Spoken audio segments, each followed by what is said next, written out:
Hello, hypothetical audience. And so, like I was saying, I think yesterday, I was not going to record Cold Steel because I had other stuff I wanted to do. But today is Friday, I have a day off, I have time, so I'm going to record my Cold Steel video. I haven't written down my thoughts on Cold Steel 2 yet. I might get to that later today, writing down recording, I don't know, but for sure, Cold Steel 1.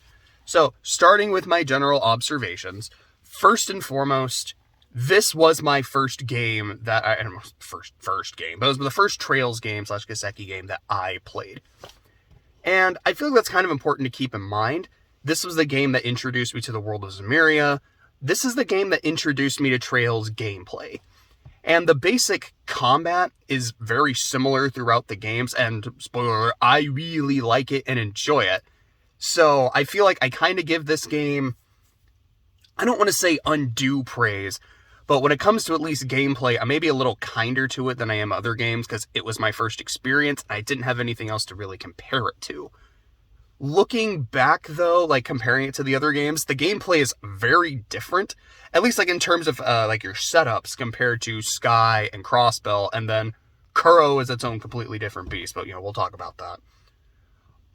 And in terms of its narrative, with the fact that this is my first game, it's, in a way, it's kind of a blessing and a curse. It's a blessing because some of the dumb anime bullshit that's in this game that really isn't in Sky, and it is there in Crossbell, but I feel like I would have been a lot harsher to it when I was first playing it, and like, really? We're doing this shit? Guys, you're better than this. Series, you're better than this. I know that. But as my first impression, I'm like, alright, I guess, it's just some dumb anime bullshit, but it's an anime RPG. Like, I just come to accept stuff like that. Hopefully it is good in spite of that, and genuinely I think the game is. There's also the fact that there are some moments of the narrative that feel like if I had played other games, this would hit a lot different. It's like, this would feel a lot stronger. There's some moments that might have more of an emotional impact that for me, I'm like, I don't have context for this, so cool, I guess. So I feel like there's areas where it works in the game's favor, areas where it doesn't. Another observation of mine is, one of the things I really, again, it's kind of like the fact that I didn't have anything else to compare it to. It's like Persona Light. Because I love me some Persona games, and I also really like Three Houses. The thing about, okay, so I like Three Houses because I actually just kind of like that gameplay. But I also loved the kind of time management, social game stuff that I come to really love about Persona. So when that was in Cold Steel, I was like, cool, I guess the whole series is like this, which it's not. But I was like, yo, like I think this is just a weird niche I have. I really like games where you're in high school and have to manage your time. Very bizarre thing that I'm really into, but I guess I'm really into it. Maybe it's just my neurotic personality being like, I love managing shit. But I feel like the Persona vibes, because I never played one of these games, I was like, cool, this reminds me of something I like, I'm really into this. But if I had played other games, I'd be like, oh, we're going Persona-ish? Okay, that's interesting, but at least the game is telling me about this mechanic and lets me track it. Azure. So, I feel like that's something that's kind of worth bringing up. My other... Excuse me. Sorry, this fucking cough just won't go away. The only other observation that I have is, I was just looking and then my brain stopped, is when it comes to its writing and its narrative, I feel like the game is very solid. And again, that's both a good thing and a bad thing. It's a good thing because to me, while there are moments that I don't care for and that I will criticize, it doesn't go super low for me. Like I said, there's moments in Azure where I feel like this is supposed to be this really powerful moment, as particularly its ending, and it just doesn't hit. Instead, it feels very hollow, very shallow. And there's characters in Azure, and like, these are supposed to be major characters, and this is their second game. I should be really getting into them. This should be like when their character arcs are ending, but they never really started. To me, Cold Steel 1 doesn't quite hit some of those lows, although admittedly it gets a little close. But because it is the first game of the arc, I was kind of a little more forgiving. However, on the other hand, I don't think it quite hits the narrative highs of some of the other games. Again, because I just talked about it, comparing it to Azure.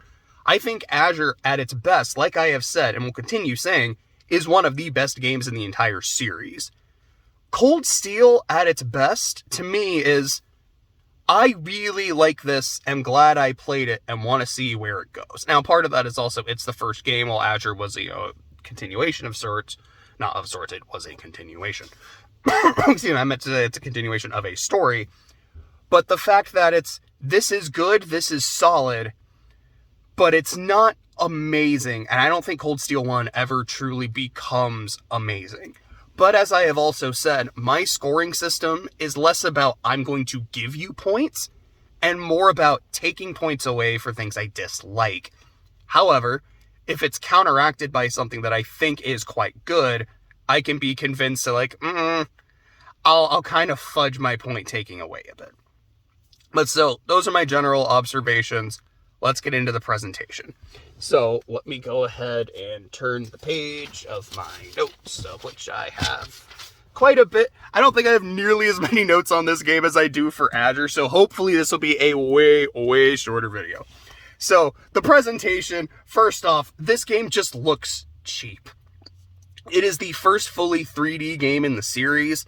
The models don't look bad, but a lot of the animation will feel very stiff, even like when you watch the opening.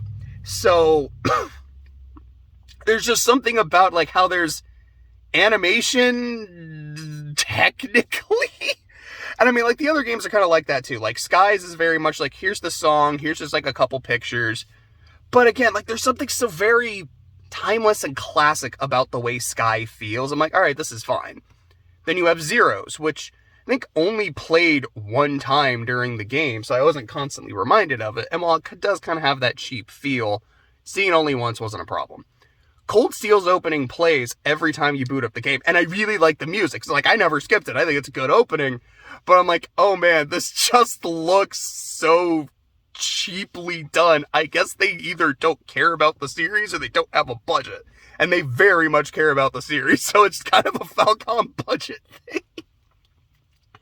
But there's even times in cutscenes where it's like, alright, we're gonna have like a cool fight, and then it's very stiff, not great. Like, I remember there being a fight with like Laura and Fee, and just like, this is it? This is what we're doing? Okay.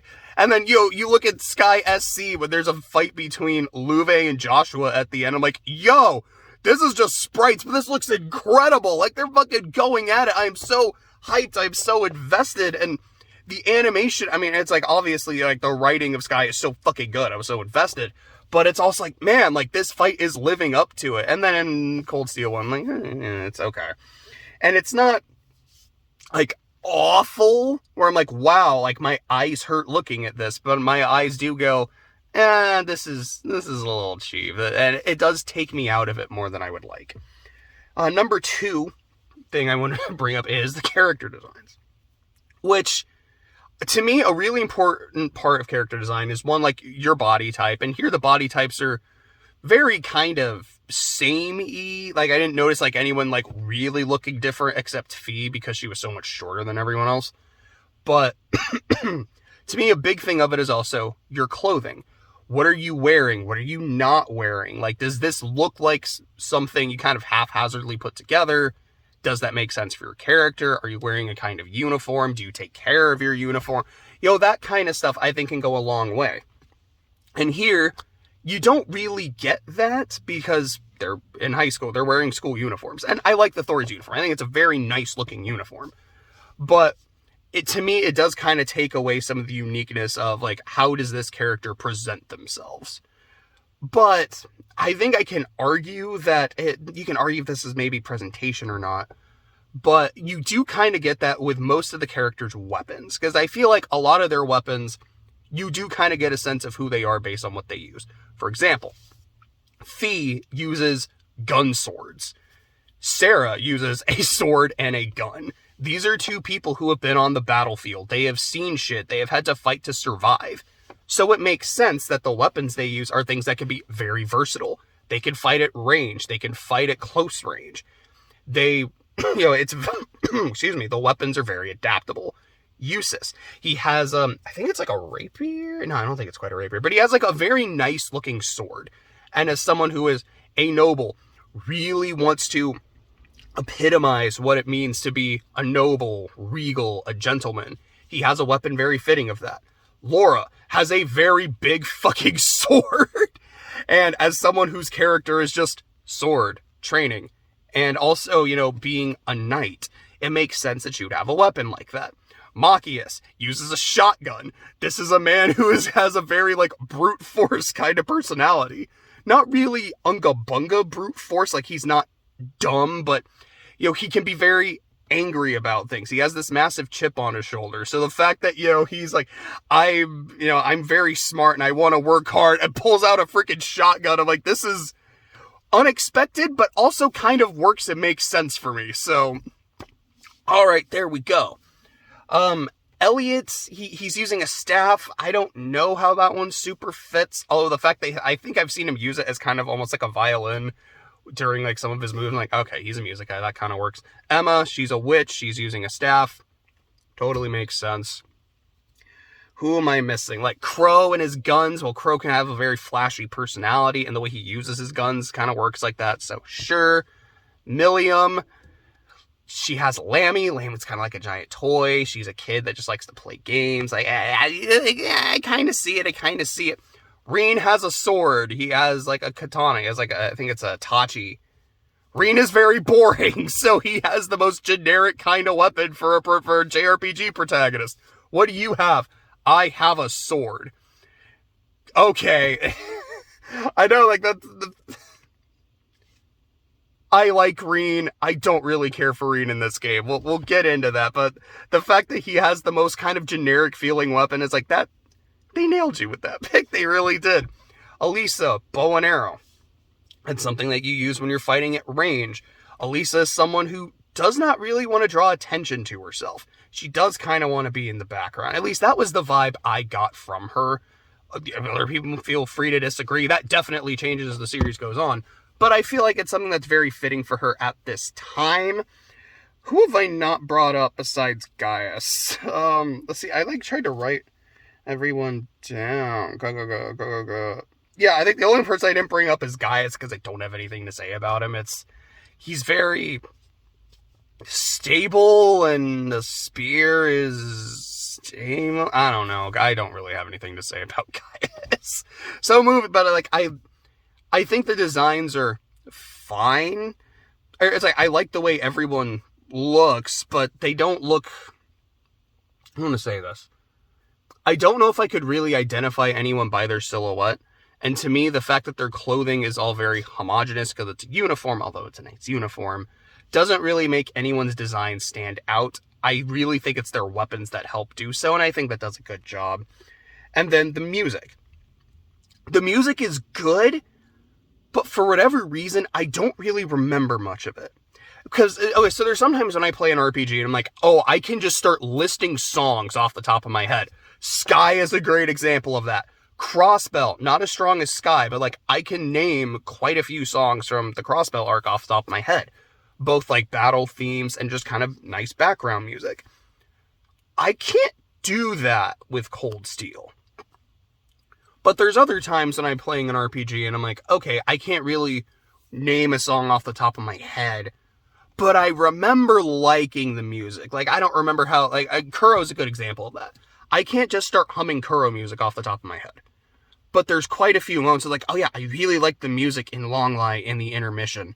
I remember really vibing with like the boss music. I can't remember how it goes. It's like, this is really good. I'm vibing with this.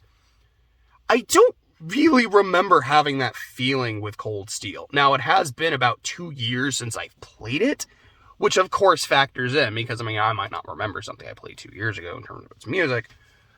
But the battle theme, Glint of Cold Steel, very much stands out. I think it's very good. It is one of my favorite battle themes in the series. One of the special battle themes, I think it's tied with Link of Arcos. Also really good. I really like it. But while I was playing it, those were the two that stood out, and they're the ones I still remember. So I don't ever remember thinking, wow, the music's bad. Unfortunately, it didn't leave as big of an impression on me as other games and other games within the series. So looking at the presentation as a whole, I think it's good, not great. And I think the cheapness of just the visuals and the animation definitely is a big factor, because it's something that frequently took me out of the experience. If the music, I don't want to say if the music was better, because I don't remember the music being bad. But if the music was more memorable, I would definitely bump the score up another, like, half a point or full point. But with just how cheap it looked, to me, the presentation's like a 3 out of 5. So moving on to the gameplay, like I said in my general observations, they fixed a major fucking problem with Azure. The game tells you, this is how bonding points work. This is how you can track it. Like, here's how many points you have with everyone. This is the amount of points you can spend. If you do some, like, all the available side quests, you get an extra point. You can use this much at this time, and then, like, after your free day at night, you'll get an extra couple. Here you go. We really liked Persona and Social Links. Have at you. So I have no points to take off for this, because you actually told me about the mechanic, and I had fun with it. Like I said earlier, I like that social aspect of RPGs. I don't want to say video games in general, because I play a lot of single-player stuff. I don't mind playing stuff multiplayer as well, but I'm more of a single-player game guy. And when that has that, like, yeah, you get to just kind of talk to the people in the world. You get to talk to your party members and kind of get to know them on a deeper level. Whether it's really good or not, because sometimes it is like, oh, okay, this isn't the most interesting stuff. This feels very surface level. I still appreciate that it's there, and it can just add a little bit. So I really like that. Gameplay itself, there is a high level of customization, and I feel like I have to talk about this with Cold Steel 1, because this was the first game I played. And I don't tend to play a lot of games that are like this. For example, like, I love playing the Tales series, which I haven't played nearly as much of them as I would like. But it's like, how does that work? You level up, and as you level up, you get more abilities. But you're gonna get what you're gonna get. There's not a whole lot of customization. Yes, you can mess with someone's weapons, you can mess with their armor, you can mess with their equipment. That's what you expect in a JRPG. But that's kind of it. Kingdom Hearts, one of my favorite series of all time. You level up, and depending on which item you pick at the start of the game determines this is, like, the order you're going to get some abilities. And that's kind of it. Like, you're going to get your spells at a very specific time. There are some abilities, I think, especially in, like, Kingdom Hearts 2 onwards, that you are going to get at very specific times, like in certain fights. Otherwise, it's like, all right, you pick the shield, well, this is the shit you're going to get in the order you get, blah, blah, blah. You can customize with what abilities you put on Sora, and again, what equipment, but that's kind of it. And I don't think that's a bad thing. That just kind of is how it is. Trails is, okay, here's your character. Here's, excuse me, here are their crafts. So these are the abilities that really kind of define who they are, how they stand out, and kind of what their role is supposed to be. Here is their base stats, which again kind of gives you an idea of, this is a character that's really about speed and evasion. This is a character that's all about just, spamming spells. This person is unga bunga, but, like, slow as molasses, etc. So it kind of gives you an idea of how you want to build them. However, have at you. What do you want to do? Do you want to load this person up to just be as physically strong as possible? Go for it. Put just, like, attack quartz on them and other stuff that does that. Do you want them to just be ridiculously fast? Put all the speed shit. What master quartz do you want? Because you can make them, like, because the master quartz will, A, have just, like, these are the effects it has. 2, these are the spells it gives you, so you don't have to put those onto your person. Like, they'll just have them automatically. And 3, the stat boosts. And I loved that. I was like, oh my goodness, like, there's so much freedom, there's so much customization. I'm getting a little overwhelmed at first, because, like, boy, this is a lot of shit. And there's, like, 11 playable characters in the game. But as the game went on, and I was like, okay, no, I'm getting used to this. And I was like, ooh, now it's setup time. Like, I had so much fun in the final dungeon, like, because, like, I fought the final boss, kind of got my ass kicked. And I was like, okay, we were unprepared. So I feel like I need to do a little bit of grinding. Like, I need a few more levels so I can actually, like, tank hits and shit. And I can do more damage, like, consistently across the board. but also it's time for setups. Who needs what? What were you getting fucked by? Okay, what are you really good at? Okay, we need to double down on that, but then you're going to have some weaknesses. How can I cover for those weaknesses? Do I give you some equipment that does it? Do I give you like some quartz that does it? Do I just need you to always be paired with this character, and this character will do shit that can always cover for you? What is like my defensive strategies? Like, how am I going to get everyone, like, what are the buffs I'm going to use? Should I even bother debuffing the boss because there's very high resistances to that? Maybe I should take all my debuffs off. I love shit like that. And the fact that that is just how Trails is, and this was the game that introduced me to that, loved it. Now, if I am being honest, having played other games in the series, Sky and Crossbell have a lot more customization. Because, I mean, I could say that probably about other games as well, like Cold Steel 3, 4, and Reverie, because, like, the sub-quartzes, oh gosh, sub-quartzes are fucking bonkers. But anyway, it's like there's, and like orders and shit too. There's definitely games with more customization in the series, and having, not vicariously, but having played Sky and Crossbell afterwards and seeing how the Sepith system originally was, you're like, oh, your spells were based off, like, the number of colors you had. I'm probably not explaining that super well to people who haven't played it, but people who have played it, I think you know what I'm talking about. It's essentially the way it worked is you're putting buffs on your character, and each quartz you put on will say, like, it's like HP 1, and that's worth, like, 1 blue, or attack 2, which is worth 3 red. And you will have a list of spells. It's like, this is how you get a spell. It costs 4 red to cast this. Oh, so I need 4 red, and then that's mine. It might be like, all right, for this, like, really crazy one, you need, like, 3 green, 4 blue, and, like, 2 gold. And so as long as you have all of that in your setup on one of your lines, you can cast this spell. And so it's less about, and so depending on how you want to build, it's either I have to put stuff on here that I'm not really going to use for its effect. For example, like there's one that's, hey, when you cook dishes, they're gonna be really good. I don't do a lot of cooking. I just don't. I don't know why. I just don't really cook a lot in JRPGs. Even though it's such a universal mechanic. But it's like, that's not an ability I really need. But it has like 5 blue and like 2 gold. So it's really useful to have if I want those really strong water spells. So that might be on a character. And I really liked that in the other games. And so I'm like, okay. On the one hand, Cold Steel has a lot of customization. And depending on who you ask, they either streamlined the process. So it's like, you don't have to do all that shit. What spells do you want? You can just put them on your character. Maybe they're even on the Master Quartz, so that just frees up room for other spells or other, like, stat buffs. And I like that because it streamlines it, but on the other hand, it kind of severely, excuse me, it kind of severely dumbs the system down. And I think depending on who you ask, that's either really good or really bad. To be perfectly honest, I like both systems a lot. So to me, it's kind of both. Like, yes, it streamlined it. Yes, it dumbed it down. I still have fun with both systems, so I'm Gucci. I don't mind that change. But as a first impression, it was a great first impression. Very similar to the rest of combat. I was like, okay, like your spells have AoEs. I mean, some of them are just like single target, which is fine. But it's like, okay, this is the AoE of the spell. Where do you want to throw it? Do you want to throw it at like this part to get a bunch of enemies? Do you want to get it like right here in the middle and hope they kind of come to you? Because spells aren't automatic unless you have a turn bonus that says like, all right, you're casting it immediately. Which is another thing I really like.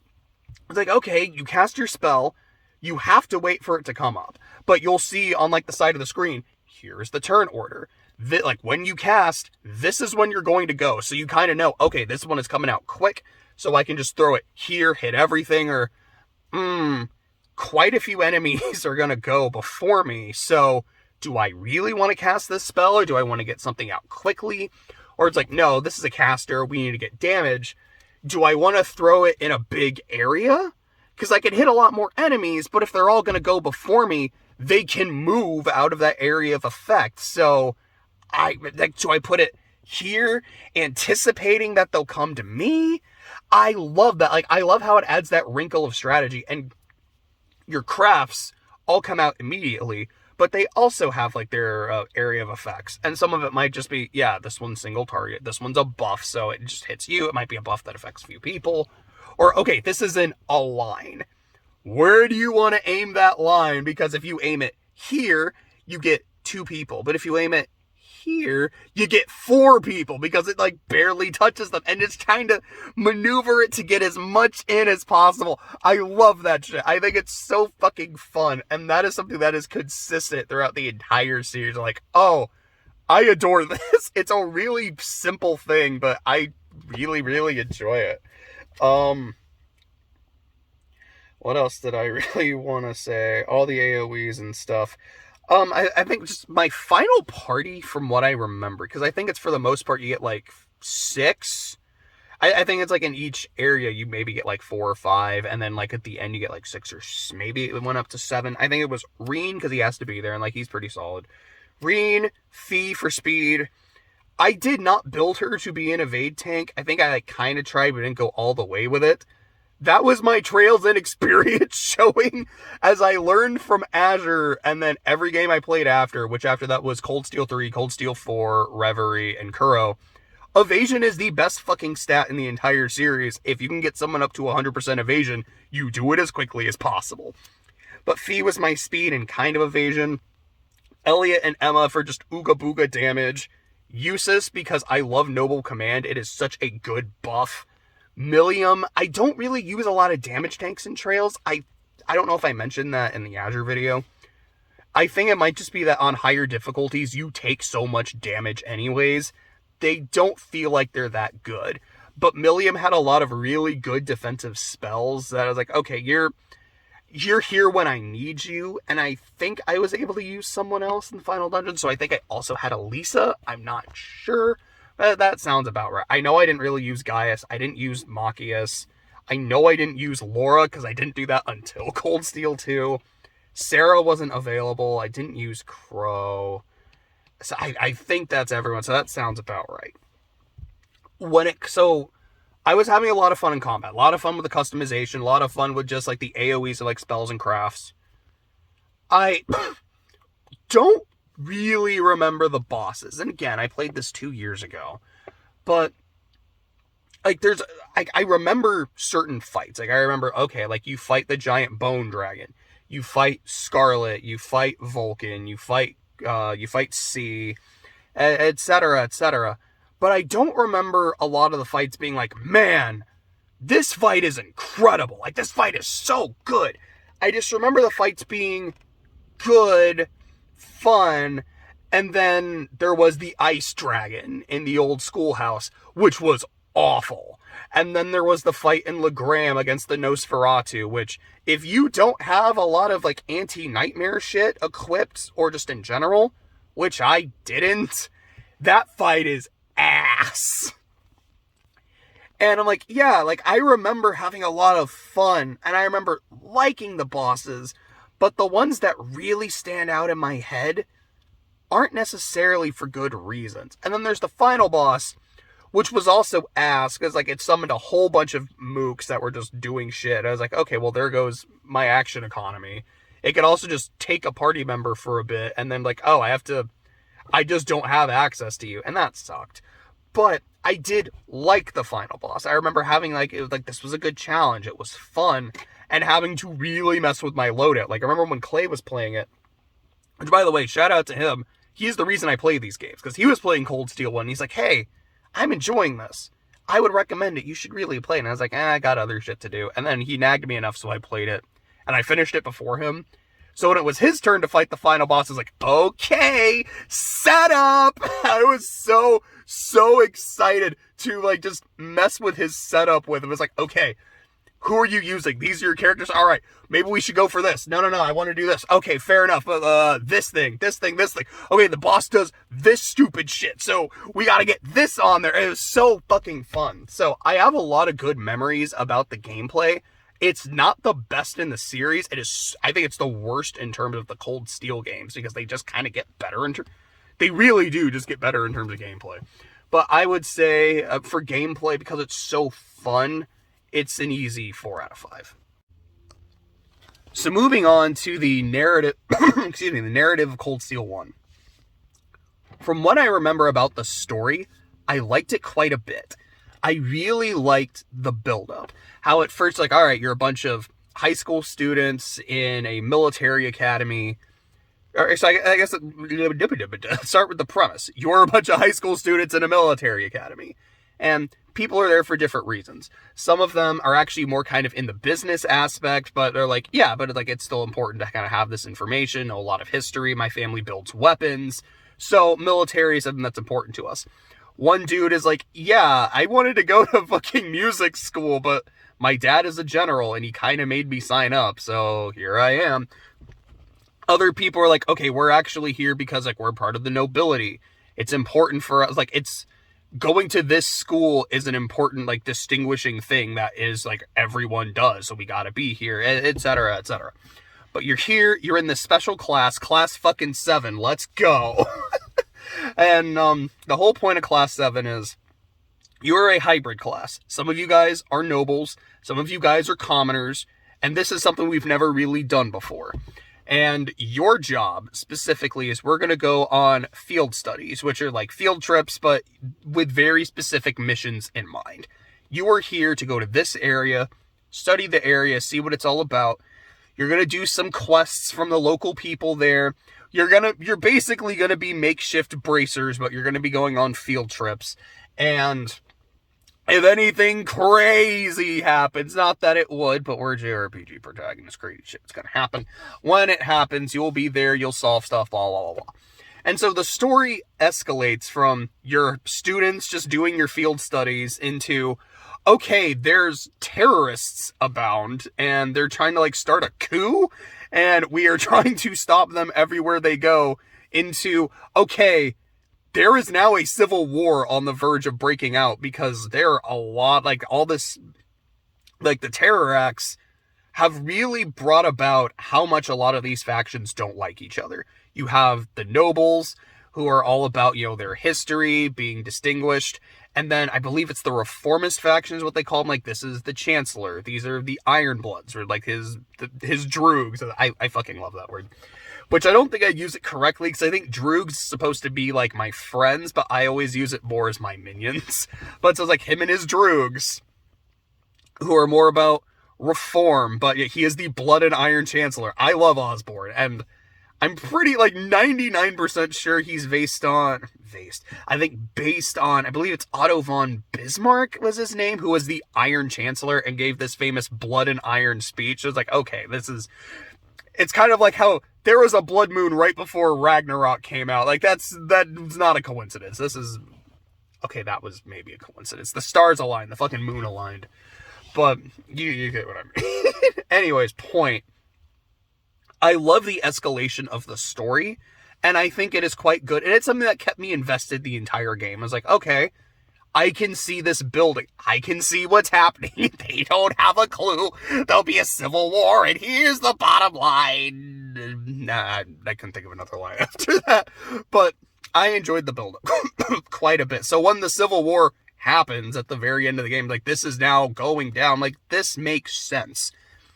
I can see people being like, well, it was so obvious this was going to happen. I'm like, yeah, it was, but I feel like that was because they laid the trail of breadcrumbs, and it was very easy to follow, and I don't think that's a bad thing. As for, like, the events and the chapters, unlike Azure, which, like I said, it's like I remember the beginning, and then it's a blur, and then I remember the final chapter. I actually remember the individual chapters quite well. The prologue is in Thor's, where you're just doing the old schoolhouse. Then you go to Keldic for a field... Or it's like, I remember the field study locations very well. It's Keldic, Bereahard, excuse me, the Nord Highlands, Heimdall. Then it's a twofer, because the first part of Chapter 5 is Legram, and the second half is Gorelia Fortress, which is where... I mean, there was a prologue, I guess it's almost like the prelude takes place. So it's like, all right, this is what... You get to do, like, this section of Gorelia Fortress where you get to play as a bunch of characters, and then it's like, oh no, some crazy shit's gonna happen 6 months earlier, and then the game actually starts. Which is something I don't always love, I don't always hate. It's just kind of like, oh, okay, I guess this is some shit we get to look forward to. Chapter 6 is Ruhr, And then the finale, if I remember correctly, it's just basically all at Thor's, and it's like the music festival. So I really like that I can remember all the shit that happens, or at least I remember where it happens, which I think to me is a big disadvantage of Crossbell that I probably should have brought up in Azure. The fact that it all takes place in one area. On the one hand, you get to really know the city and hopefully care about the city, but it makes a lot of the events, at least to me, kind of bleed together, because I'm like, oh, okay, I know in Sky, chapters are based on the locations. So I remember going here, and this would happen. Here, this would happen. Clearly, same thing in Cold Steel. In Azure, it is just, well, it's all in Crossbell, and so I know there's times when I go to Michelin, I don't even remember fucking when it happened, blah, blah, blah. What I really like, though, and this isn't just Cold Steel, I would say this is probably about the series in general, the chapters and the arcs are very character-focused. So while there is big stuff that happens in the plot, a lot of it, like, a lot of the chapters I remember what happened to the characters. I remember their conflicts in each area, rather than any crazy plot stuff. For example, let's look at the list. What happens in the prologue when you're in the old schoolhouse? I remember you're meeting the cast. You get that terrible first impression when everyone falls into the ground except Fee, because she was prepared for anything, which is a great first impression by her. Reen sees Elisa about to fall, goes to break her fall, so she lands on him with her boobs in his face, and he just throws his hands up. He's like, hands up, I'm not touching anything. I'm so sorry, this was an accident. And Elisa, who now just gave this dude a marshmallow heaven, is very angry at him, which is... It's a really interesting scene, because on the one hand, you look at this and you go, he didn't do anything wrong. Why are you mad at him? And literally everyone else there is like, you didn't do anything wrong, she shouldn't be mad at you. But I'm also like, okay, you know, if I was in a situation where, like, I just went to school, I got the ground fucking caved beneath me because my teacher's apparently a psychopath, I fall, a guy, like, nice, handsome dude, breaks my fall, and then my boobs are just in his face, and I'm super embarrassed. I'm now frustrated because of all this dumb shit, and then this happens to me. Yeah, I'd probably be in a bit, I tried to say bad mood and big mad at the same time. I'd be in a big mad mood as well. So I get it, but it doesn't leave a great first impression of her. And it's also, like, again, having this being my first Trails game was like, oh, okay, some dumb anime bullshit. It is what it is. But for the most part, the game doesn't really lean into that, at least from what I remember. There's, like, moments here and there, but it's like, okay, that feels like kind of an odd scene out. If I had played the other games first, I'd be like, oh, fucking really? This is a terrible first impression for what Cold Steel is all about. And again, I feel like it gets better about that as it goes on, but I'm also just like, but why is it here? Why did you do this? Why isn't it just like, oh yeah, he broke her fall and they were cool, and why do you have to do the, oh, we don't like each other at first, and over something so fucking stupid? But again, that's something I do kind of like about it, is how after the incident, so this is between Reen and Elisa. I named the characters during gameplay. I didn't really name them here. So Reen and Elisa are your two main characters. It's your MC, and the main girl, although it's a harem series, so like the romance is always multiple choice, but she's the main option. Like if you're playing the narrative, like there's a lot of scenes where it really focuses on her and her relationship with Reen. A lot more than the other girls. So it's very clear that you can pick whoever you want, but you should really pick this one. And I don't like that. I feel like if you want to make it multiple choice, either A, don't make it a very clear this is the right option, or really do that with all the girls. Like I know in Persona 5, like there's a nice scene like with On where I think it's like Sojourn, like when she's the only girl in the party, he's just kind of like, hey, do you have a boyfriend? She's like, no, I'm single. And that's kind of the like, hey, she's single, go after her. But then later when you're doing like the Futaba arc, Joker has like a nice little moment when he's alone with Makoto and kind of comforting her when she's scared. I'm pretty sure he has like scenes with Futaba. I was like, I know he has fucking scenes with Futaba. I fucking love Futaba. I don't know if there was anything like distinctly romantic between them, but there might have been. I really don't remember any with Haru, so it might have just been On and Makoto that really got him. And then if you played Royal, there's a lot of scenes with Sumi that really lean into it, and I don't think she was super well integrated. Like, it was weird. It's kind of like a Cold Steel thing where, having played the original game, like, wow, Maruki felt very seamless. I'm kind of surprised he wasn't here originally. With Sumi, I'm like, I can tell where you were added, but if I played Royal first, it might not have bothered me. But now I'm really getting sidetracked. Let's get back to Cold Steel. So, since it's a harem, I would rather there just be no canon option, but she's the one that it really tries to give, and I like how despite this shitty first impression, it's very clear that she understands, like, you didn't do anything wrong. I'm mad at the situation. I'm not really mad at you, but apologizing over this means I kind of have to acknowledge what happened, and I'm trying to get over it because it was really embarrassing, and I want us to be cool because you seem like a good dude. It's just, ugh. And I like that awkwardness. I'd be lying if I said otherwise. I just really think it's a shitty situation that need to happen. Anyway, so that happens. Celtic arc is just Rina and Elisa getting over their shit and being cool with each other. Also in the old schoolhouse, you also are introduced to Eustace and Machias and how they fucking hate each other. Like, I am a noble, and I epitomize and symbolize everything it is to be a noble. Well, I'm someone who hates the nobility, so I hate you. Well, I think you're a piece of shit. And they never stop bickering the entire series. Even after their arc where they become cool with each other and get over it, it never stops. And I love it. They're an old married couple. And if it wasn't for the fact that, like in Cold Steel 3 and 4, it's very clear that Eustace and Milliam are a thing, 100% it should be him and Maki. I love that shit. But so chapter 2, Breahard, that is Eustace and Machias. And you get their backstories. This is why Eustace is the way he is. He is he is a bastard, but he is the son of a great noble. And so his father sees him as this disappointment. Like, you should not exist because your blood is mixed, you piece of shit, even though it's his fault. And Eustace wants to be a good son and be a good noble, essentially to make daddy happy. But also because, like, yeah, this is my duty. This is why I exist. And also his relationship with his brother, who's just a real swell guy. Like, I unironically love Rufus, but I love how the first game is like, man, this guy's so cool. And then in Cold Steel 2, you're like, he's so cool, but he's kind of a piece of shit. Oh no, by the end of the game, he's so cool. And then in 3, he's so cool until the ending. And then in Cold Steel 4, fuck this guy, I hate him. And then in Reverie, oh, he's so cool. Like, I fucking love how, like, hot and cold Rufus is. It's not that his characterization is inconsistent, it's just all the shit that happens with him. But this is his introduction, it's great.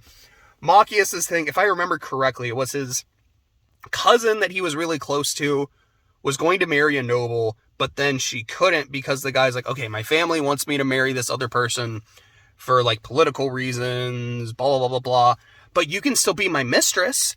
And he meant it in a very genuine way. He's like, no, like, I still want to be with you because I love you, but I can't, but we can still have this.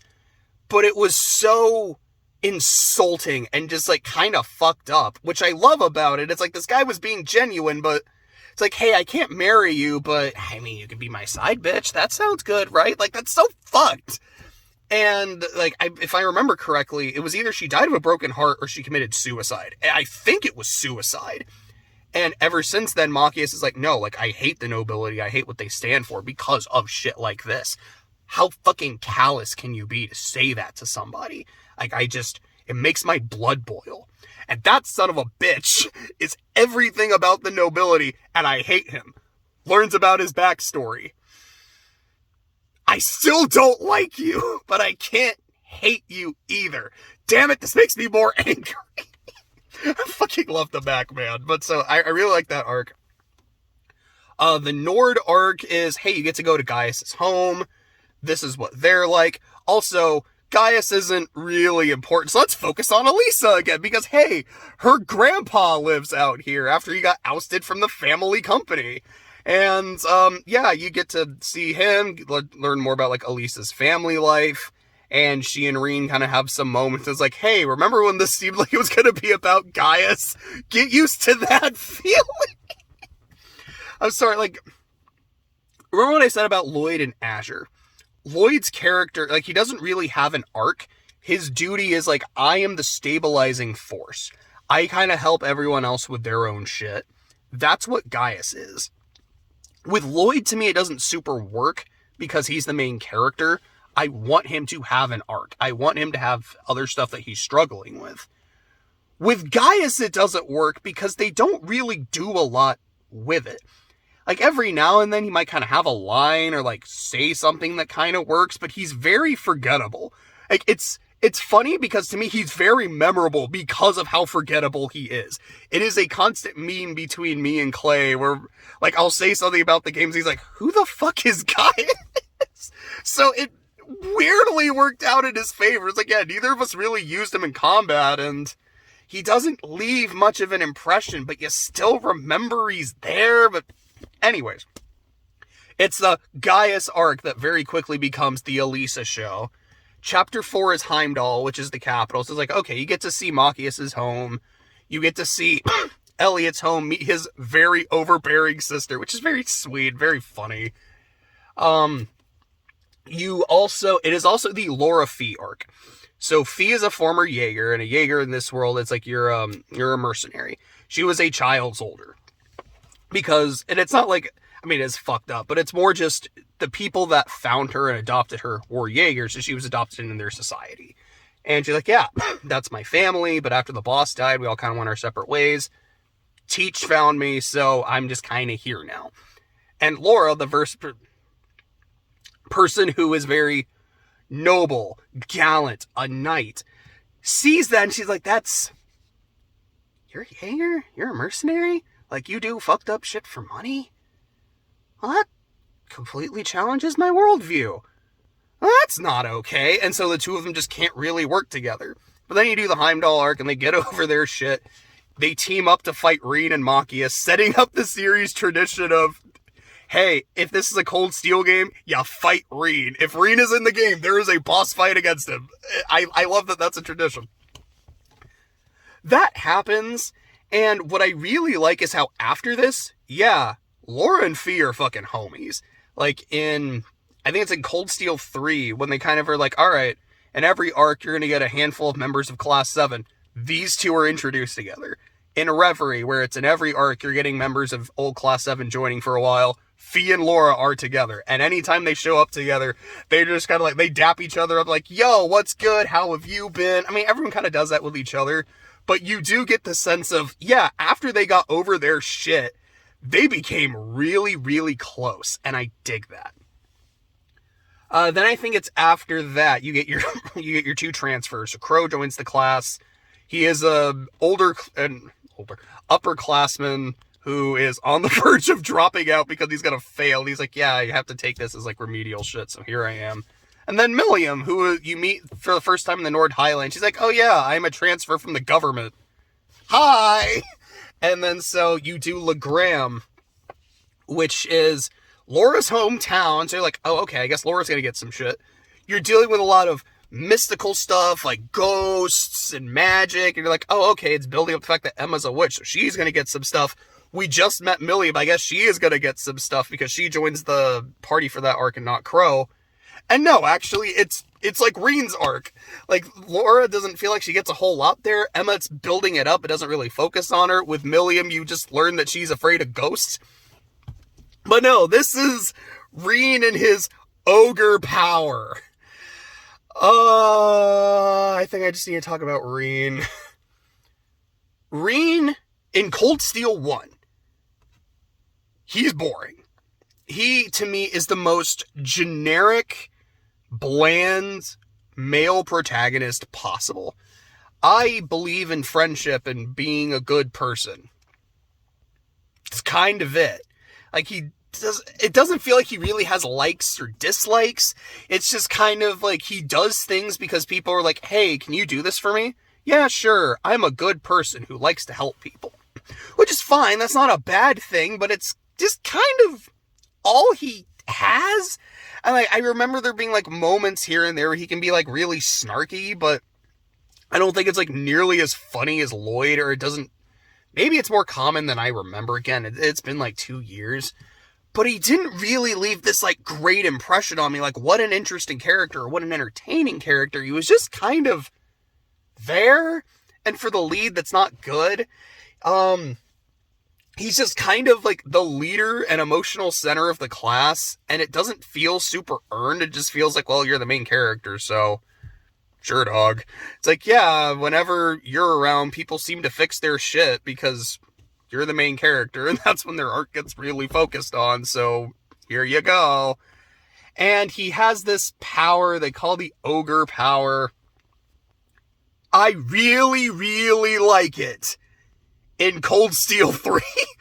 In this game, it's just like, yeah, I have this thing and I don't use it. Why don't you use it? Okay, so this is what happened. So my sister and I were, like, hiking in the mountains, because he's from the mountains. And, like, they have, like, a hot spring town. And I actually like it anytime you get to go to Ymir. He's like, yeah, like, we're from this hot spring town. We're in the mountains and shit.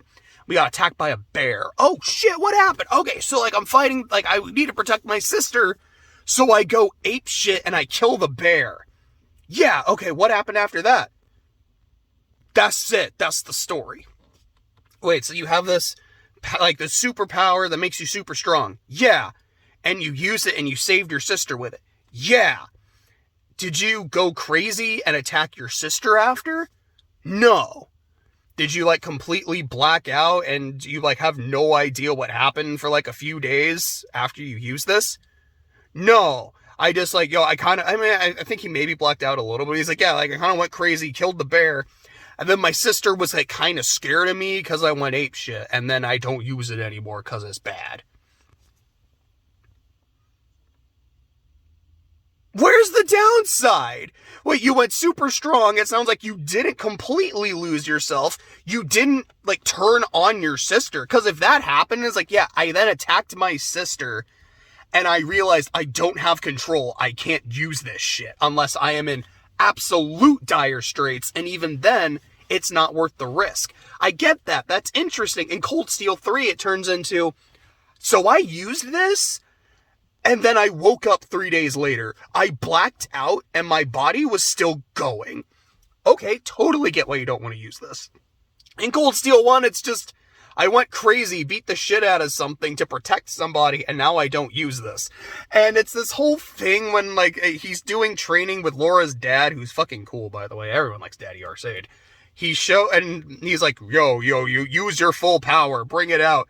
He's like, all right, I'm gonna do it, I'm gonna morb. And everyone in the party's like, Reen, no, you don't have to do this. I'm like, what are you talking about? Like, it's not even that bad.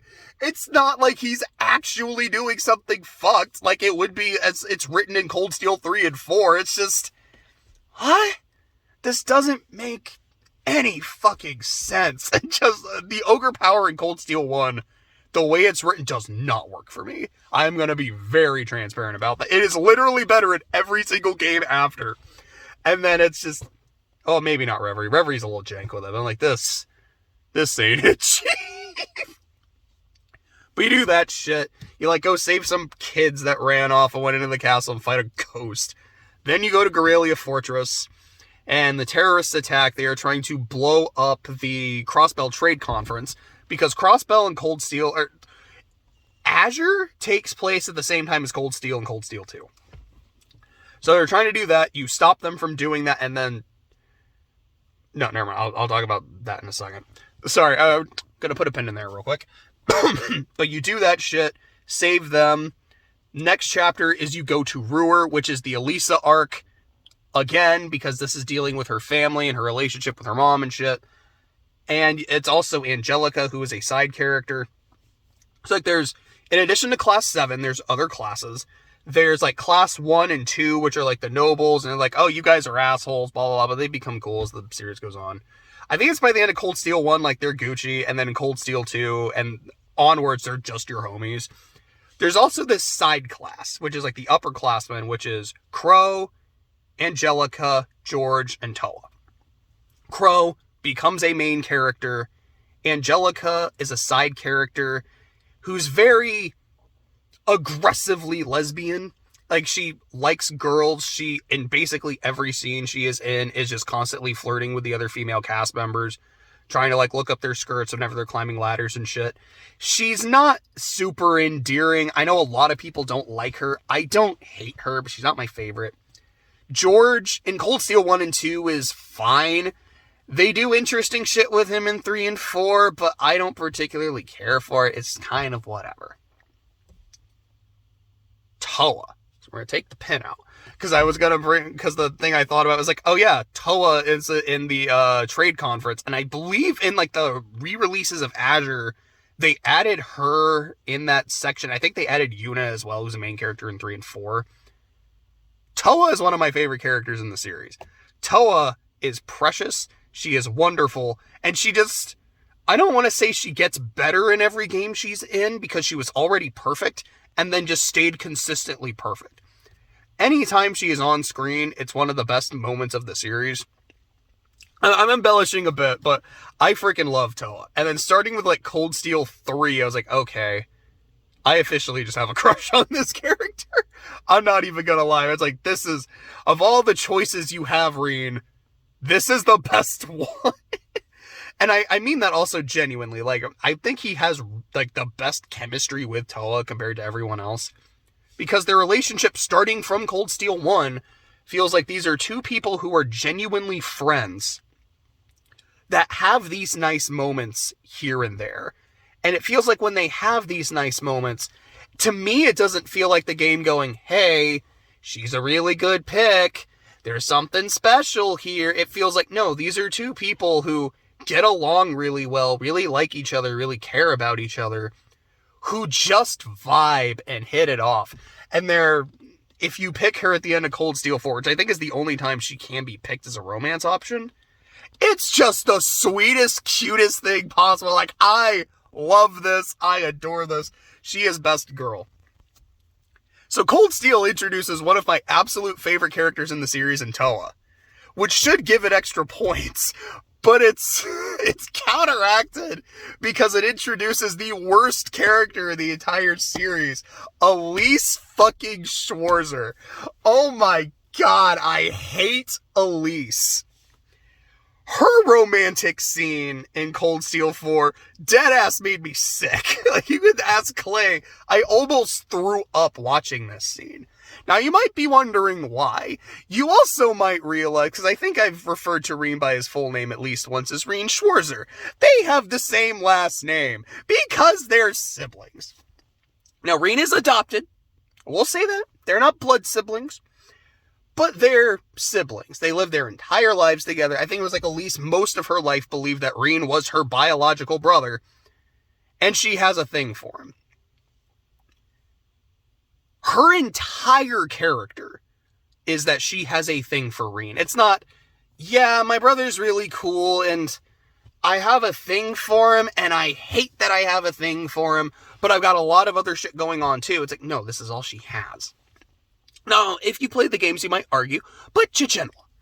There's her friendship with Alphen, who is the princess and Olivier's little sister, and she's basically, we took Olivert and made her a little bit younger and made her a girl.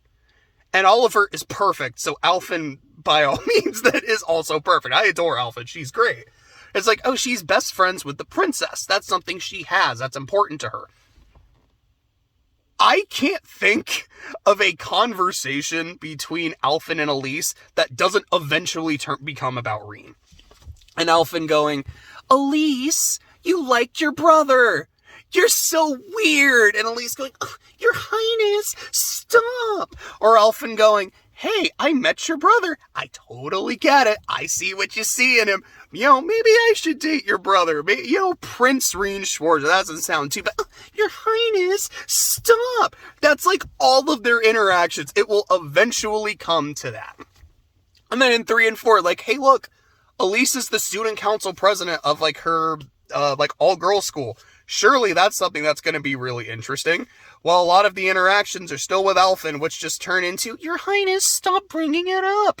And then Muse, another major character who, knows Elise, and apparently are really good friends, has a very, very obvious thing for Reen.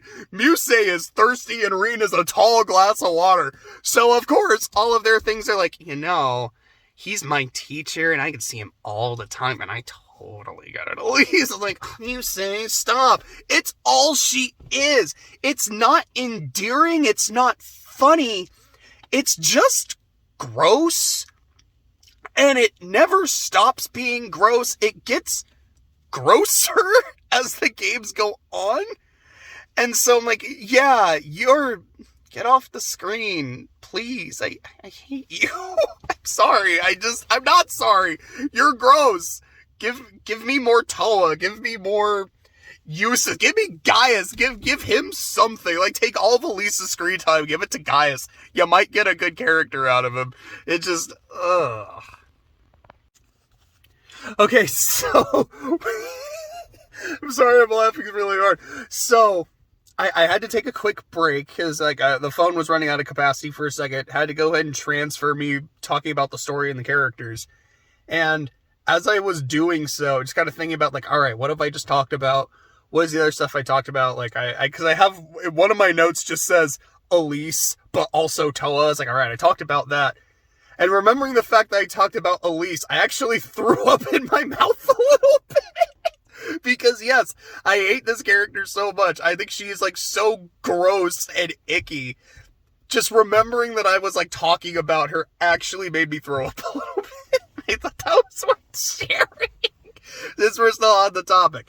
But yeah, sorry, I'm trying to get my phone a little more comfortable in my hand. So when I'm looking at Class 7, or original Class 7, because 3 and 4 adds new people, they fall into 3 categories.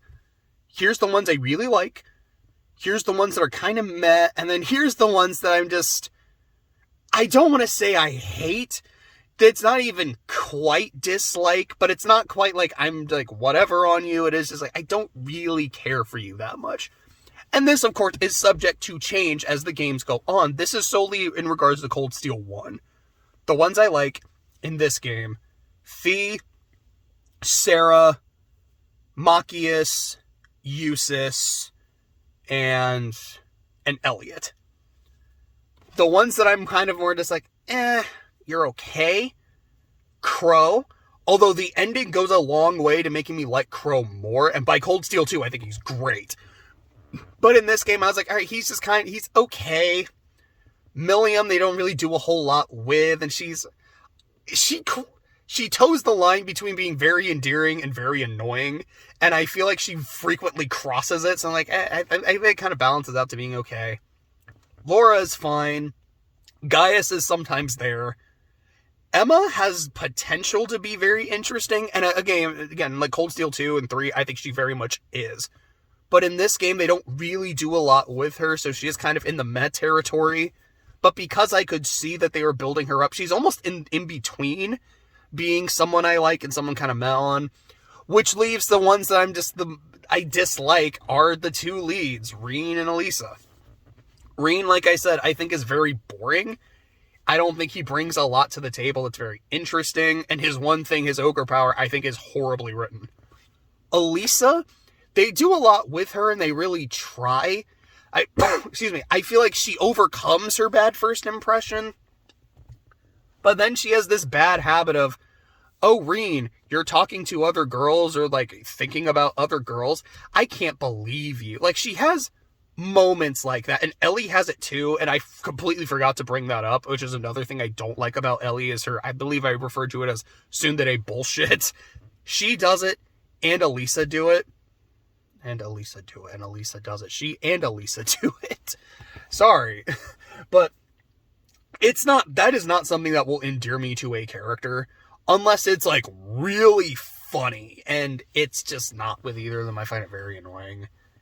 Even her arc, her really big thing is, I am ashamed of my family. I hate that I am a Rhineford, which is, big military group. Essentially, to best explain the Rhineford family to people who have not played the game, Stark.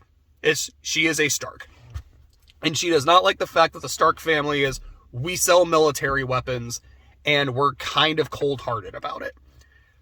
She has a lot of issues with her mom, and she kind of deals with it in this game, and also kind of in Cold Steel 2. And even then, it had this very tsundere feel to it. It's I kind of have gotten over it, but I don't even remember how it was written. I just remember being like, this is how we're doing it? This is like, you had me, and then you lost me, because you just can't get out of your own way, can you, kiddo? And another one of her big relationships is with Sharon, which is the family maid, who is the super hyper competent maid who's like really fucking good at everything, which is a trope I just find a lot of fun, and I freaking love Sharon. So Sharon is the family maid, but it's kind of like a big sister. And whenever Sharon is just doing really cool shit, or it's like, oh yeah, like I was very prepared for the situation. I made like a 10-course meal for you and all of the members of the class. Everyone in the class is like, dude, Sharon's so cool. It's like, man, Elisa, you have such a cool maid. Why doesn't Sharon hang out with us more? And she's just like, Sharon, stop being so cool. You're embarrassing me. And like, this is also not endearing. This is just kind of annoying. Can you stop? Can we go back to the part of you that's interesting? Because there's a part of you that's interesting. It's not this. It's not you being annoying towards Sharon. It's not you being kind of annoying toward your mom. Although that one, that's kind of where it's interesting. I just don't always like the way it's presented. It's not the way you act toward Reen. All that has its moments. It's mostly just not great. Thank God for Cold Steel 3 and 4. Because like, I don't like Elisa in 1. 2, she's not really much of a factor. She has like her one arc, and then if you don't have her in the party, she's not in the game. I really like her in Cold Steel 3 and 4. I honestly really like what they did with her. But so, that's kind of what I think of the members of Class 7. Overall, I like them, but the fact that the two that I really don't care for are the two leads, at least where this game is concerned, it's not great. But again, I like the story. I like its buildup. I really like its ending. Where, yeah, you find out that the leader of the terrorists is Crow. It's your classmate. It's a guy that joined late, so you don't have this strong connection with him. And, I mean, I figured it out. It's like, okay, all of their, like, they all go by their first initial. Crow. C. In the opening, there's a scene where there's this bird that flies over to Crow, or to C, and I'm like, huh. Bird. Crow. Thought back to Persona 5. Like, what was Sketchy Akechi's code name? Crow.